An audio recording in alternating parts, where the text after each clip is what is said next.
नमस्कार।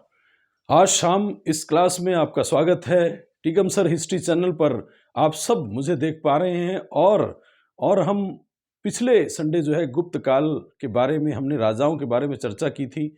आप सबसे निवेदन है, जो लोग तैयारी कर रहे हैं, जिन लोगों को ऐसा लगता है कि हमें बहुत अच्छे टॉपिक तैयार कर लेने चाहिए इन सब टॉपिक को, तो वो पुराना वीडियो जो गुप्त काल वाला अवश्य देख लें।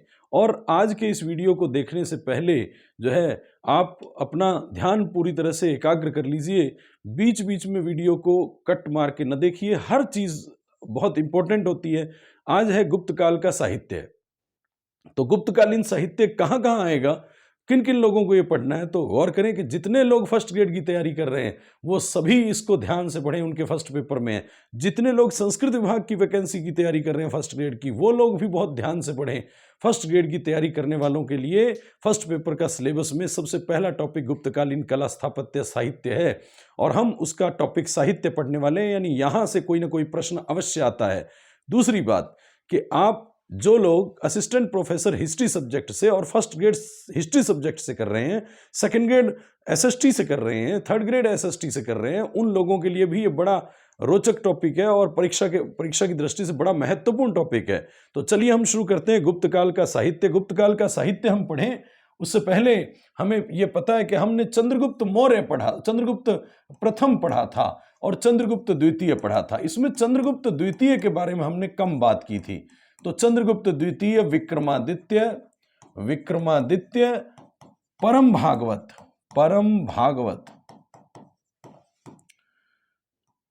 की उपाधि धारण करने वाला, इसी का समय फाहियान आया था। फाहियान चीनी यात्री, पहला चीनी यात्री फाहियान 399 से 414 ईस्वी के बीच में आया था।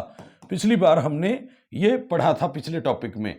चंद्रगुप्त द्वितीय जो है उसके बारे में हम डिटेल जो है अगले 1-2 दिनों में चंद्रगुप्त द्वितीय का वीडियो और समुद्रगुप्त का वीडियो डाल देंगे, ताकि आप उसको अवश्य देख लें। लेकिन अभी क्योंकि साहित्य टॉपिक है, इसीलिए फाहियान के बारे में हमने यहाँ जो पढ़ा है, फाहियान, उस फाहियान ने, चीनी यात्री फाहियान ने फाह को की ग्रंथ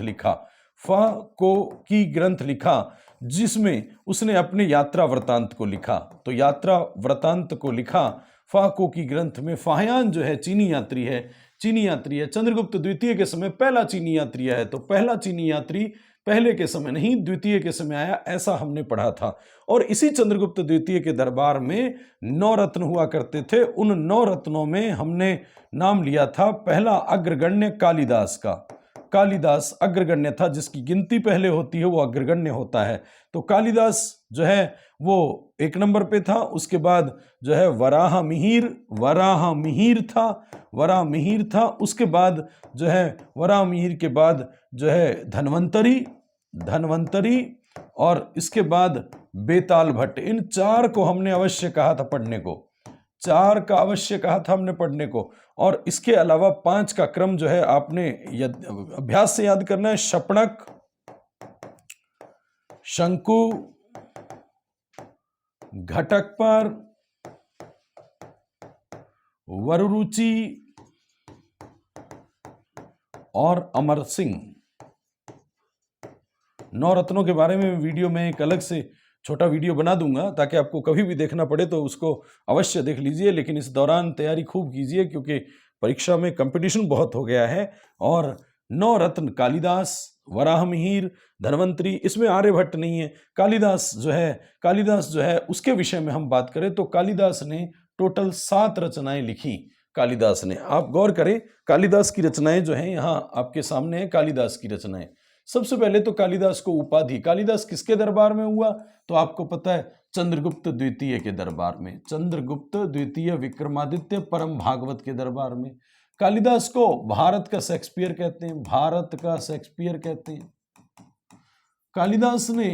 कालिदास कवि भी था और नाटककार भी था। कवि प्लस नाटककार। तो उपाधि इसकी है कवि कुल चूड़ामणि, कवि कुल गुरु, और भारत का शेक्सपियर कहा जाता है। वैसे भी साहित्य के मामले में देखा जाए तो गुप्तकालीन साहित्य स्वर्णकाल, गुप्त काल के साहित्य को स्वर्णकाल कहा है तो वो कहा है जर्मनी के मैक्स मूलर ने। मैक्स मूलर, साहित्य का पुनर्जागरण काल कहलाता है। इसके अनुसार स्वर्णकाल कहलाता है। तो ऐसा मैक्स मुलर ने कहा है इसके साहित्य को।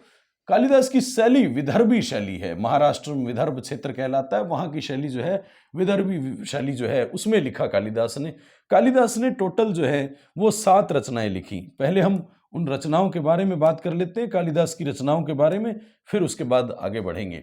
कालिदास जो है उसने 7 रचनाएं जो लिखी, उसमें 7 रचनाएं लिखी, उनमें सबसे पहले जो है 3 नाटक लिखे। उसमें सबसे पहला नाटक कालिदास का है मालविका अग्निमित्रम। मालविका अग्निमित्रम, मालविका अग्निमित्रम। मालविका अग्निमित्रम पहला नाटक है, प्रथम नाटक है। 3 नाटक लिखे थे, 3 नाटक लिखे कालिदास ने 7 रचनाओं में से। मालविका अग्निमित्रम है, फिर उसके बाद जो है अभिज्ञान शाकुंतलम है।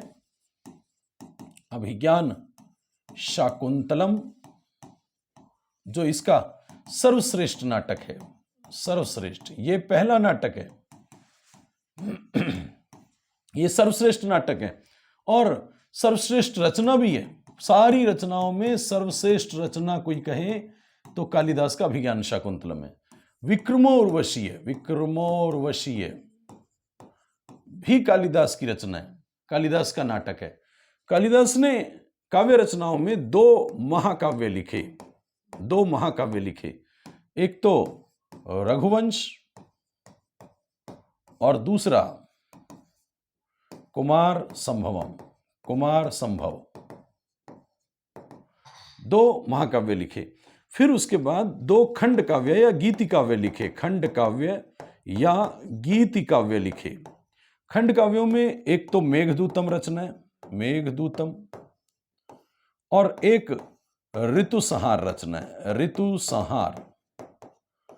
ऋतुसंहार पहली काव्य रचना है। कालिदास का पहला नाटक पूछे तो मालविका अग्निमित्रम है, और पहली काव्य रचना पूछे तो फिर ऋतुसंहार है, ऋतुसंहार है। कालिदास ने टोटल 4 काव्य लिखे, 4 काव्य रचनाएं लिखी और 3 नाटक लिखे।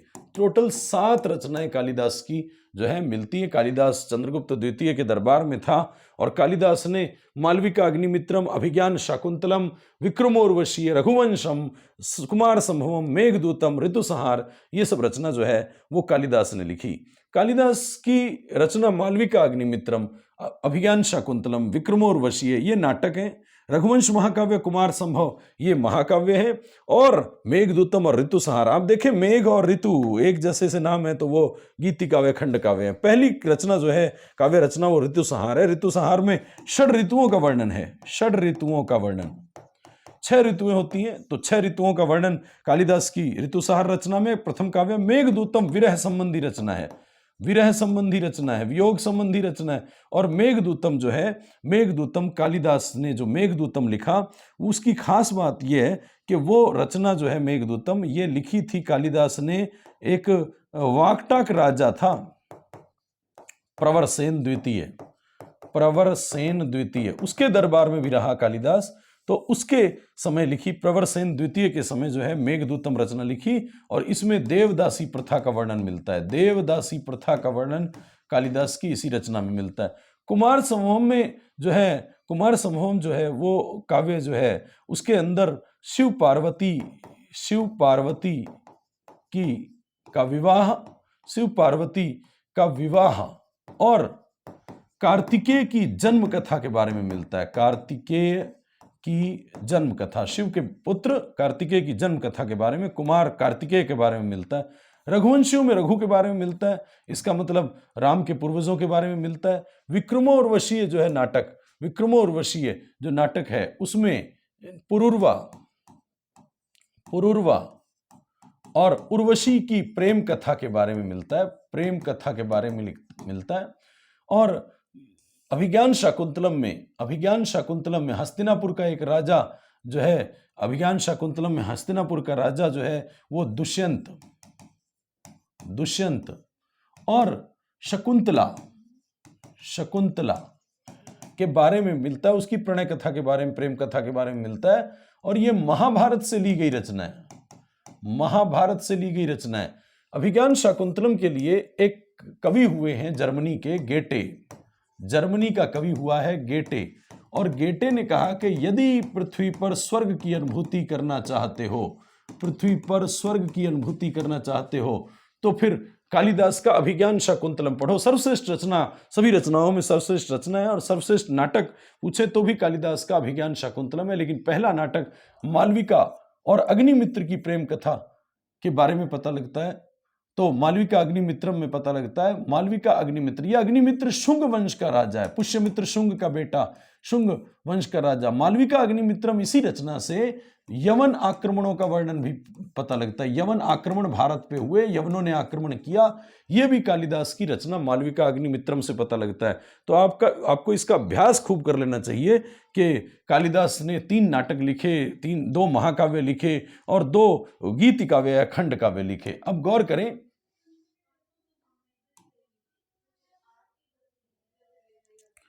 कालिदास ने ऋतुसंहार लिखा।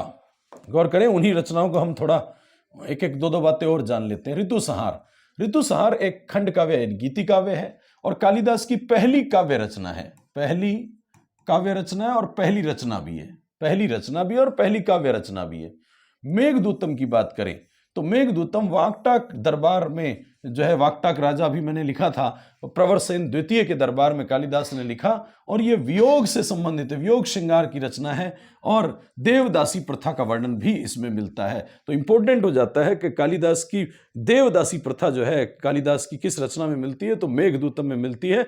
मेघदूतम जो रचना है, मेघदूत बन के आए थे इसमें, तो रचना है कालिदास की कुमार संभव शिव के पुत्र कार्तिकेय की जन्म कथा के बारे में इसमें वर्णन मिलता है। 17 सर्ग हैं इसमें, 17 सर्ग हैं इसमें। रघुवंश महाकाव्य जो है, कालिदास के महाकाव्यों की बात करें तो सबसे बड़ा महाकाव्य यही है, कालिदास का सर्वश्रेष्ठ महाकाव्य भी यही है। सर्वश्रेष्ठ रचना अभिज्ञान शाकुंतलम, सर्वश्रेष्ठ नाटक अभिज्ञान शाकुंतलम, और सर्वश्रेष्ठ महाकाव्य जो है वो रघुवंश महाकाव्य है। इसमें 40 इक्ष्वाकु राजा जो राम के पूर्वज हैं, वो रघुवंशी इक्ष्वाकु राजा हैं, उनका वर्णन मिलता है। 19 सर्ग हैं इसके अंदर, 19 सर्ग हैं। देखो, एक बड़ा तो यही हुआ। फिर तो रघुवंश महाकाव्य महाकाव्यों में बड़ा हुआ, 2 महाकाव्यों में, इन 2 महाकाव्यों में सबसे बड़ा ये हुआ। 2 खंड काव्यों में, 2 खंड काव्य, दोनों ऋतु और मेघ जैसे, ये दोनों कुमार संभव रघुवंश महाकाव्य। तो 40 राजाओं के बारे में वर्णन मिलता है। इक्ष्वाकु राजा मतलब राम के पूर्वज जो रहे हैं। मालविका अग्निमित्रम बहुत इंपॉर्टेंट है कि शुंग राजा अग्निमित्र जो है, और मालविका की प्रेम कथा का वर्णन मिलता है। तो इंपॉर्टेंट हो जाता है। मालविका अग्निमित्रम पहला नाटक है कालिदास का, कालिदास का प्रथम नाटक है, कालिदास की पहला नाटक है। पहली रचना पूछा जाए तो फिर ऋतुसंहार ही है, पहली काव्य रचना पूछी जाए तो भी ऋतुसंहार है, पहला नाटक पूछा जाए तो मालविका अग्निमित्रम है। और यह अग्निमित्र पुष्यमित्र शुंग का बेटा था, शुंग वंश का दूसरा राजा अग्निमित्र। और यहीं ये प्रेम गाथा शास्त्रीय संगीत पर विस्तार से इसमें वर्णन किया गया है। और ये जो है मालविका अग्निमित्रम जो है, ये प्रेम कथा संबंधी नाटक है, ये मालविका अग्निमित्रम। इसके बाद विक्रमो उर्वशी है। विक्रमो उर्वशी जो है पुरूरवा और उर्वशी की प्रणय कथा के बारे में है। तो अभिज्ञान शाकुंतलम की बात करें, इंपॉर्टेंट है। अच्छा, ये बात खास है, चलिए पहले पढ़ लीजिए कि अभिज्ञान शाकुंतलम कालिदास का सर्वश्रेष्ठ रचना है, सर्वश्रेष्ठ रचना। दुष्यंत और शकुंतला की प्रेम कथा का वर्णन है। देवासुर संग्राम, देवताओं और असुरों के बीच में जो संग्राम हुआ था, युद्ध हुआ था, उसके बारे में है। कणव ऋषि जो हुए हैं, कणव ऋषि, उनके आश्रम के बारे में, मारीच ऋषि का आश्रम के बारे में आदि प्रसंगों का वर्णन इसमें है।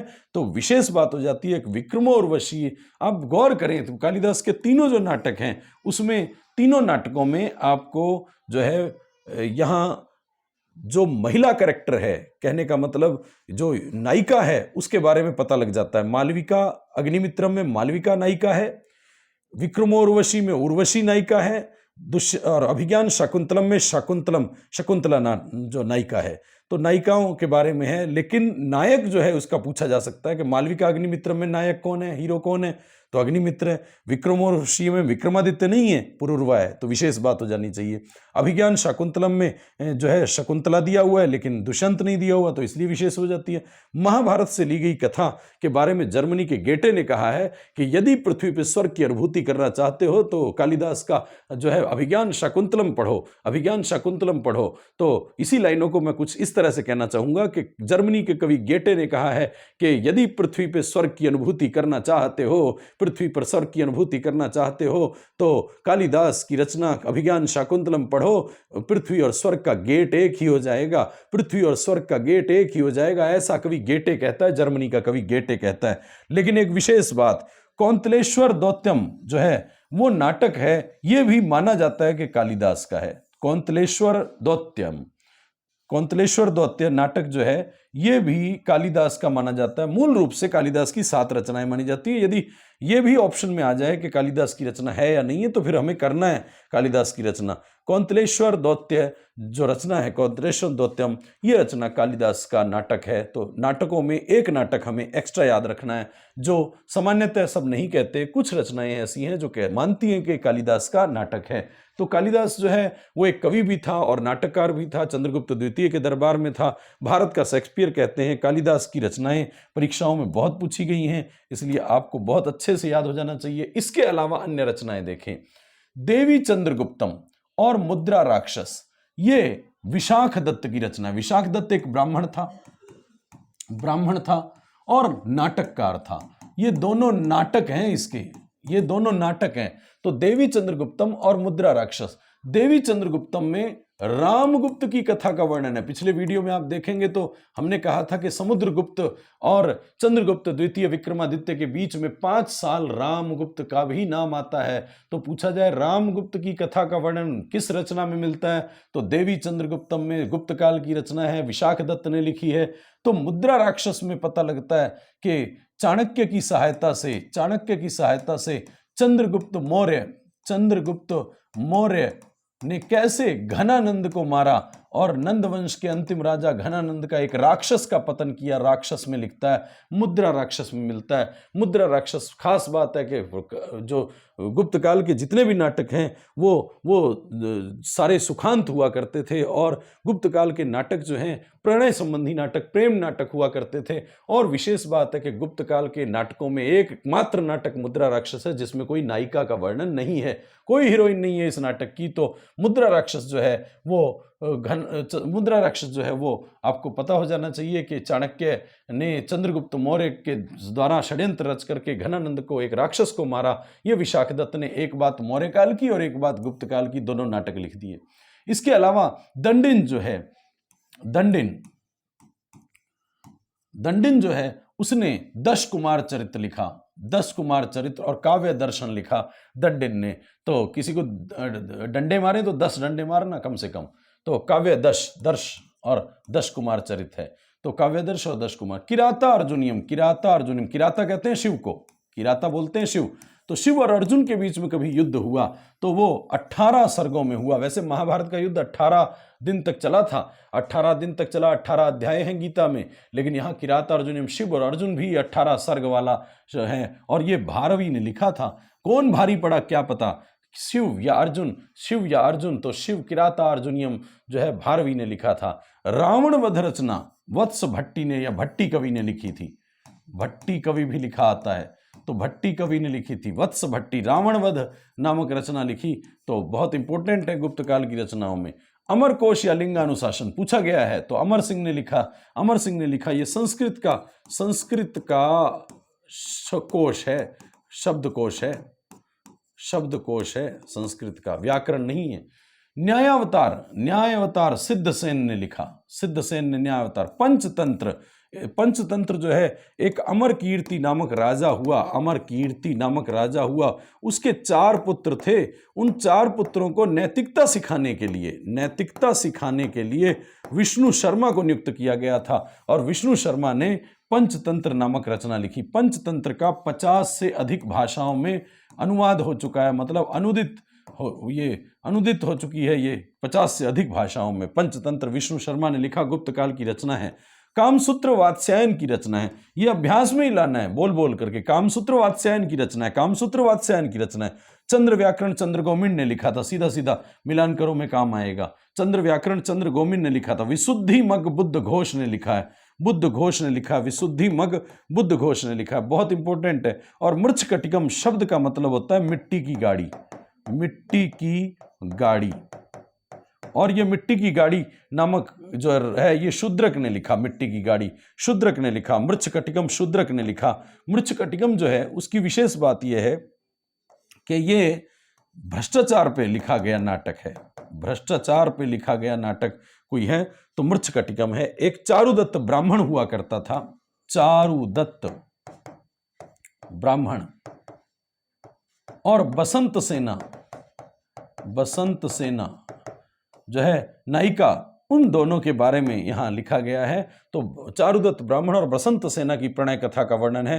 तो विशेष बात हो जाती है कि गुप्त काल में जितने नाटक लिखे गए वो सारे के सारे में हीरोइन कौन है, हीरो कौन है, ये पता होना चाहिए। मृच्छकटिकम मिट्टी की गाड़ी शूद्रक ने लिखा था। तो एक बार फिर देख ले, देवी चंद्रगुप्त मुद्रा राक्षस विशाख दत्त ने।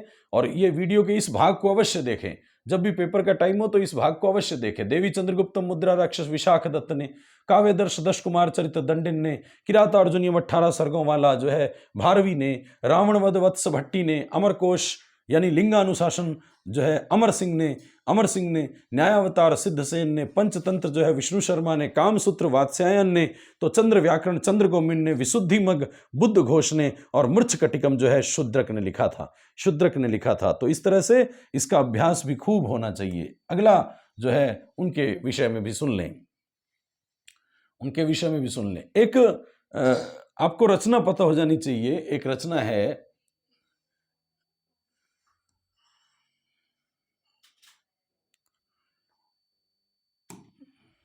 एक रचना है, उसको पहले हम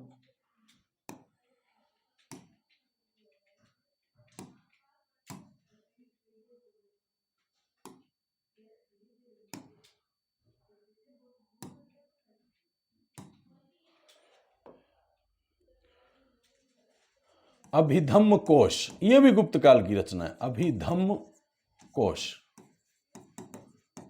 ये वसुबंधु ने लिखी थी। और ये वसुबंधु जो है, हम पढ़ेंगे समुद्रगुप्त के बारे में, तब वसुबंधु एक बौद्ध विद्वान था, बौद्ध भिक्षु था, और उसे समुद्रगुप्त ने शरण दी थी। समुद्रगुप्त नामक राजा ने अपने दरबार में शरण दी थी वसुबंधु को। वसुबंधु को बंधु बनाया था समुद्रगुप्त ने, और उसने अभिधम्म कोश लिखा था।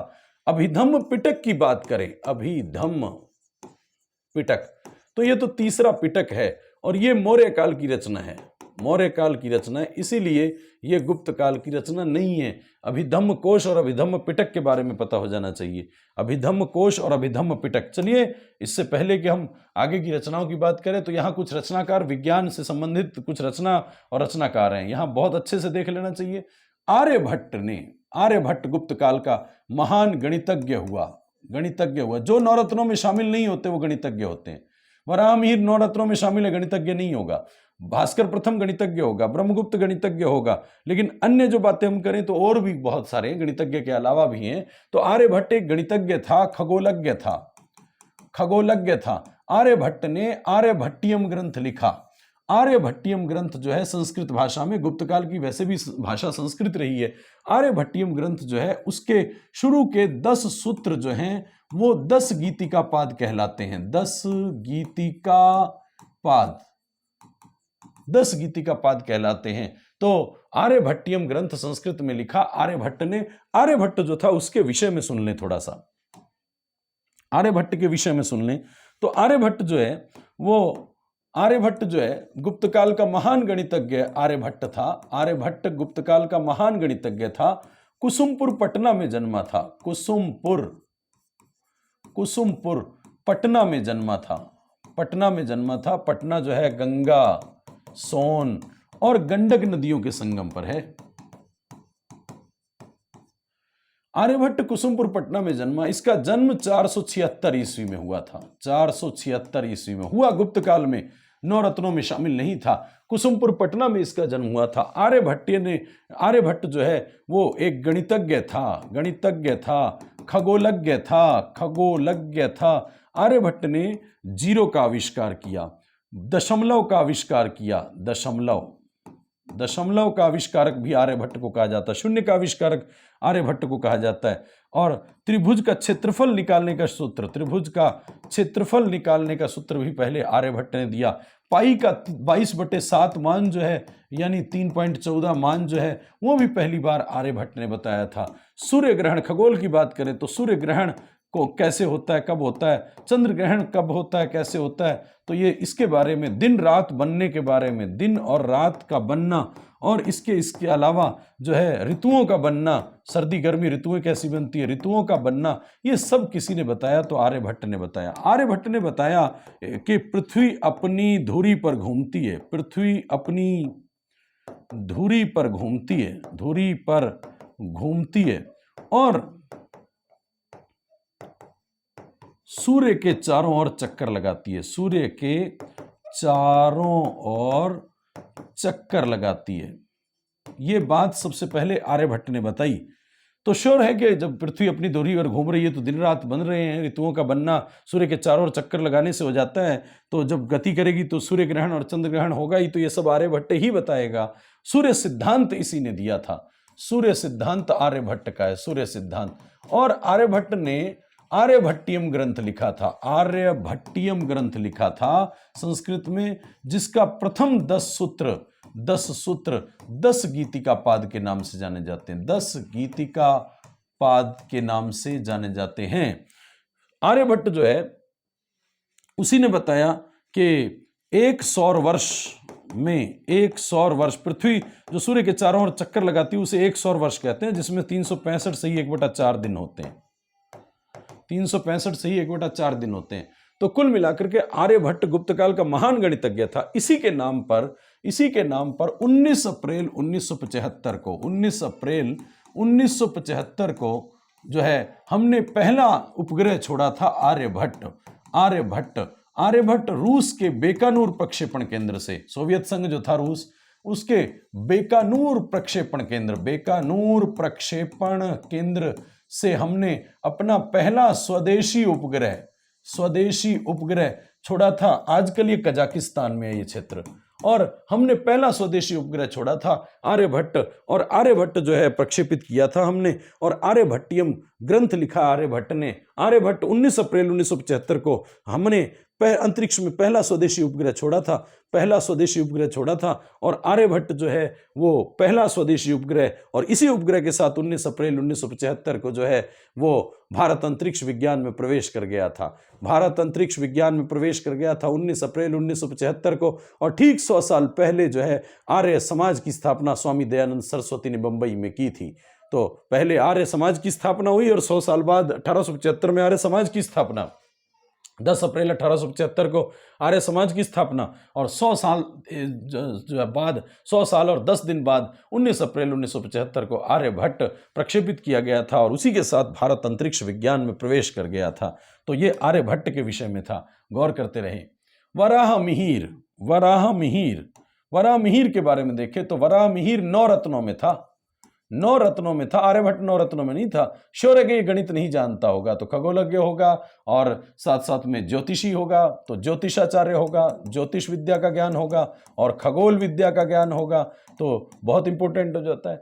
पंच सिद्धांतिका ज्योतिष ग्रंथ है, पंच सिद्धांतिका ज्योतिष के 5 सिद्धांत हैं, जिसमें पॉलिश, रोमक, ये सिद्धांत जो है यूनानी प्रभाव रखते हैं। अभी पीएचडी के पेपर में आया था। इसके अलावा लघु जातक, वृहत जातक, वृहत संहिता, योग यात्रा, योग माया, तो योग, वृहत, जातक, ये सब रचनाएं जो हैं पंच सिद्धांतिका, ये वराह मिहिर की रचना है। वराह मिहिर ने ही तो बताया था कि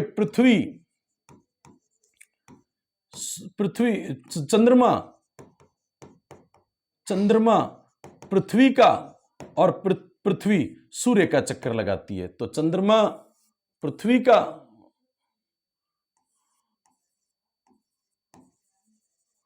ये चंद्रमा है, मून है चंद्रमा पृथ्वी का, और पृथ्वी सूर्य का चक्कर लगाता है। मतलब आर्यभट्ट से एक आधी बात ज्यादा कर दी बस। तो यह वराह मिहिर ने किया। भास्कर प्रथम जो है उसने महाभास्कर और लघु भास्कर रचना लिखी थी, और गणितज्ञ था। 9 रत्नों में नहीं है तो गणितज्ञ था, खगोलज्ञ था, तो जो है महाभास्कर और लघु भास्कर रचना जो है भास्कर प्रथम ने लिखी थी।